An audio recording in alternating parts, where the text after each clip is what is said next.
Hey everyone, Ekman here with another video, and this is a re-upload for the finals for the recent Win-A-Box that I had on this past weekend. We had over 64 players, and I also did make an entire video going over the top cut for it as well. So if you guys haven't checked that out, make sure to do so after this one. Also, there is the entire live stream that is linked in the description if you guys want to watch it, and it was honestly a really good time. Shouts to my friend Risu for being the co-commentator for it as well, and make sure to follow him here on YouTube for more Gundam content. Real quick before we get into it though, I do want to just have an overview of the two deck list real quickly before we get into them, in case you guys want to see what they look like. So no spoilers on who wins this on this part of the video too. So without any particular order, we do have Henry with their build of the blue and white Freedom, you know, with a little bit of Gundam, right? It's just really devolving into like blue and white good stuff, right? You know, there's been a really good like emphasis that, you know, Zawart and Gundam Ilfrit have just been really good blockers to kind of slow the pace of the game at the beginning.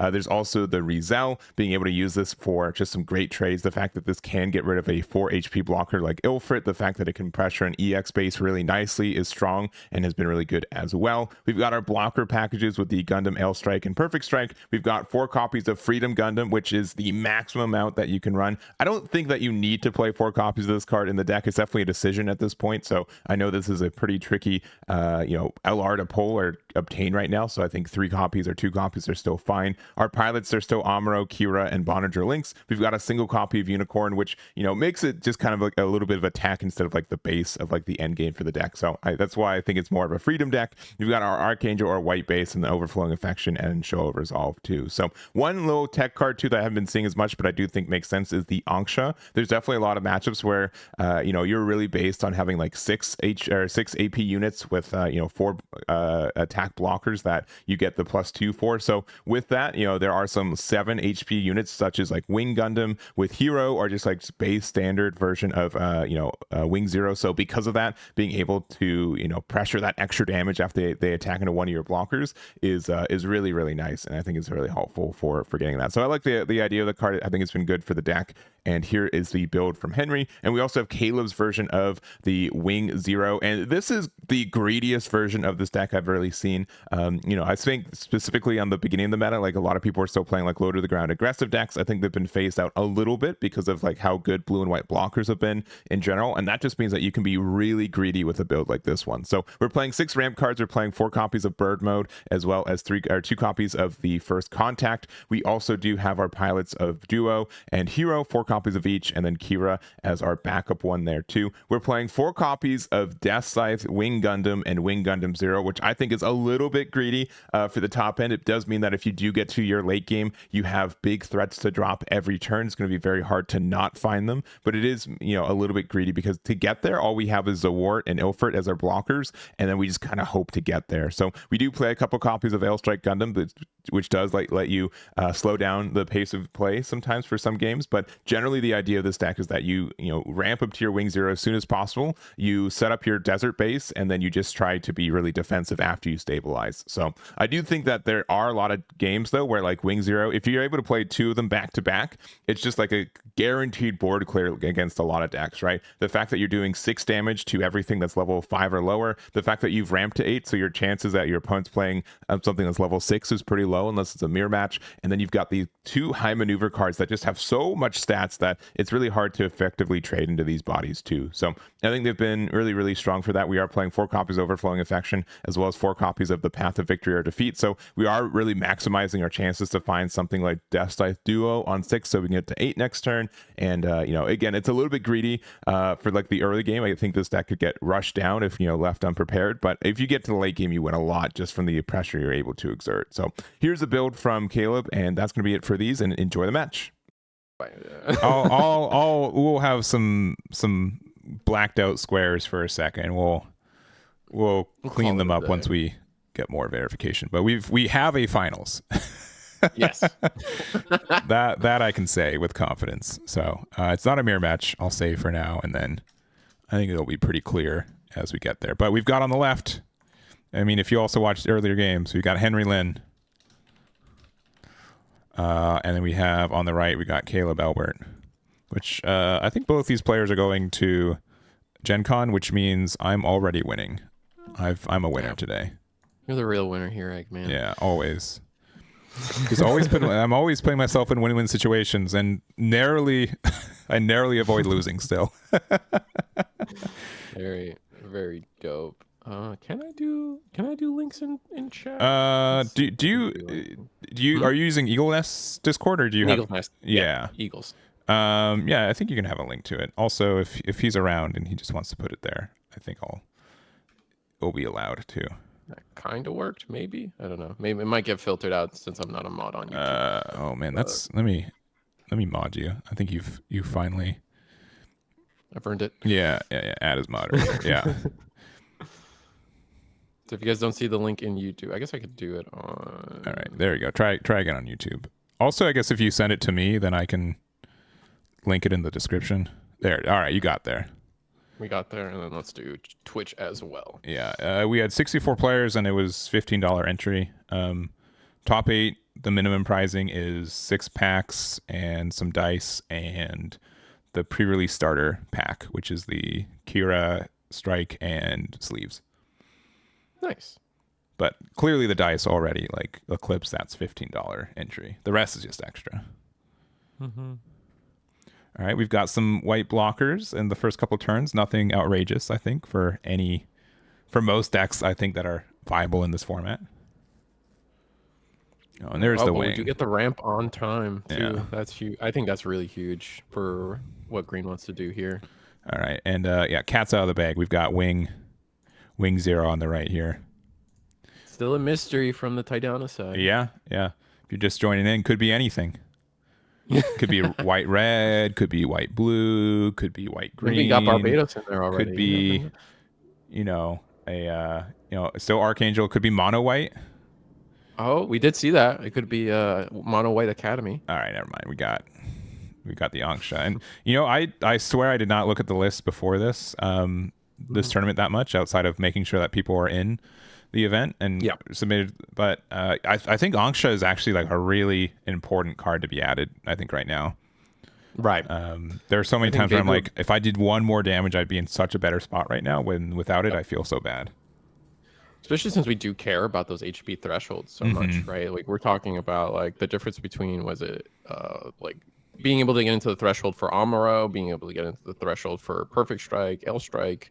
Bouncing these things at the right times can just flip the game completely. Looks like we did played our base, our 6-life base here, the Desert Operation Meteor base.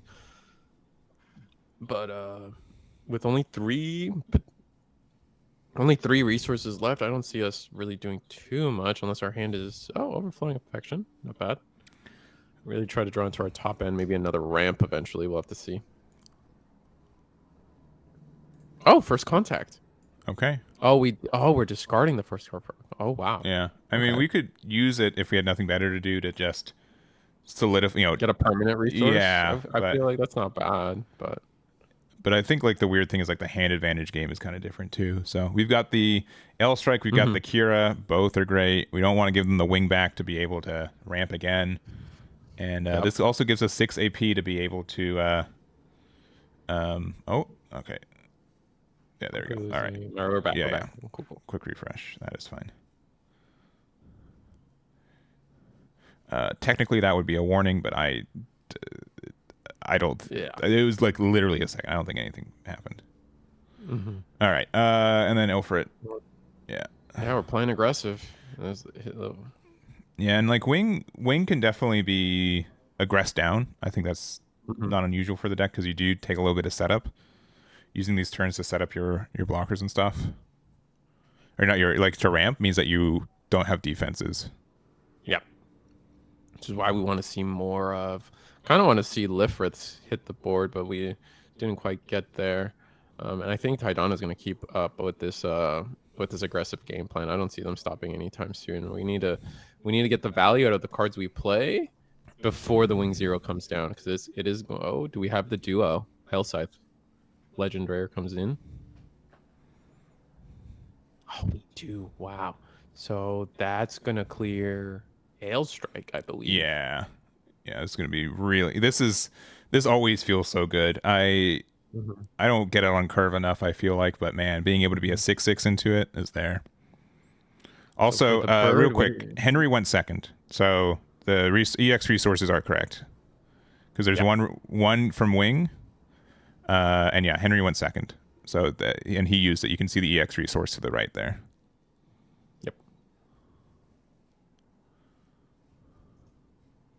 Caleb went first, which I think you generally want to do with this deck. I like it a little bit more because you get like the solid resource level higher most of the time. Yeah, I think that's what I keep hearing is just having the real resource more available to you. What is Bird doing? Oh, Bird attacked into the base, and we're gonna keep going. We're just gonna keep going sideways. L strike, probably bounce Bird. Yeah. Yeah. He's got to bounce something. So I do think we might have wanted to attack into the Ilfrit. That's what I was thinking too. Or not even the Ilfrit, but the blue one, the 3/3, just full trade maybe. Yeah, I mean with Ilfrit it means that you can then do a really good clean trade with Wing next turn. But we're putting them down to 0 so quickly. Duo to hand, and yeah, I think we were just too aggressive on Taidana's side. Yeah. And I think it's safe to say like, if I'm playing blue blockers or blue-white blockers, right, they're going to be pretty defensive most of the time, but not this time. Best answer is no, you don't even like Wing 0 doesn't even clear board. No, it does not. Yeah, if you attacked into Ilfrit, like maybe. Maybe. If you had attacked into Ilfrit, it would have been a 1. Then you clear the blue, the Lifrith, and then you could Hell Scythe into the AL, which is nice. Yeah. We could Ale Strike, bounce back the Anksha, attack into their Ale Strike, and then play a base. Yeah, playing a base would probably be the most important. Hell Scythe with the duo, though. Yeah, that's not too bad. I know we have that, but